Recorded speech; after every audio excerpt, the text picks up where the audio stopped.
Now, this extraordinary awareness that we have of history as being the unfolding of Allah's knowledge, and we don't believe in a God who is in time. We have a timeless God, because past, present, future, they're all the same to Allah subhanahu wa ta'ala. Everything is one single cosmic act, kun fayakun. That this attitude has historically bred amongst the Muslims a wonderful sense, first of all, of the necessity to act, because this is the prophetic way. وَقُولِ اعْمَلُوا, act, work. And on the other hand, a sense that everything that happens is good, because the purposes of Allah subhanahu wa ta'ala are good.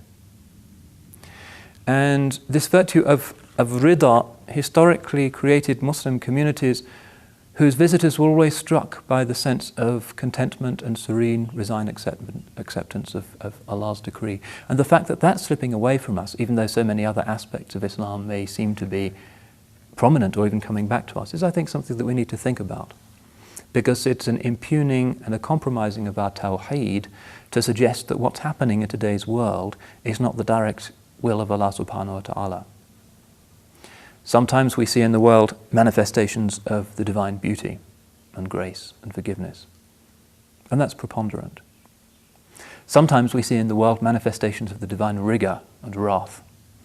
And this is one of the big differences between our understanding and, say, the Christian understanding.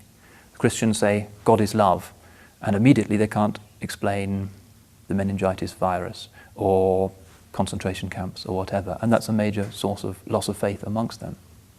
Now we say that Allah is indeed Rahman and Rahim, and He is Al-Wadud, He has those beautiful attributes, and they do predominate. And at the end, when good and evil are finally differentiated, we will see that the Rahmah predominates over the divine wrath.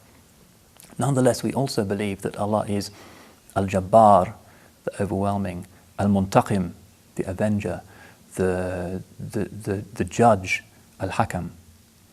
And that's one reason why Islamic theology hangs together so well when confronted by the paradoxes of evil and suffering in the world, that we believe that the world is the endlessly subtle interaction of 99 names that include names of rigor as well as names of beauty. Which also means that the perfected human being, the Adamic human being, sometimes and predominantly manifests mercy and forgiveness, but sometimes can manifest rigor as well. Which is why the Prophet ﷺ forgave the people of Mecca, but he also went to war against them.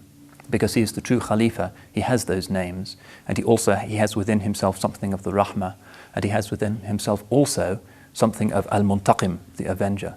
That the true representative of Allah subhanahu wa ta'ala on earth is not just the woolly-minded, kind, benevolent saint who always turns the other cheek, but sometimes has to uphold Allah's rule in the world through those names as well. And that's part of the completeness of Sayyidina Muhammad sallallahu alaihi wasallam, that in him we can see manifested, insofar as is possible for created mortal human beings, all of the names of Allah, not just the names of beauty and the names of mercy.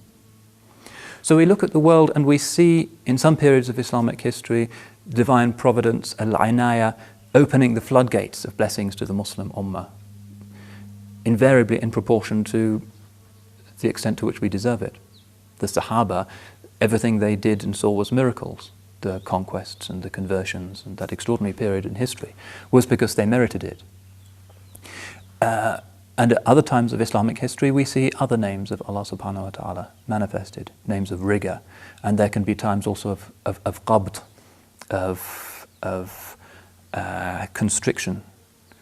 And the sign of the true mu'min is that when he is given manifestations of Allah's beauty and grace and generosity, he gives thanks. And when he sees manifestations of the divine rigor, he is patient, he has sabr.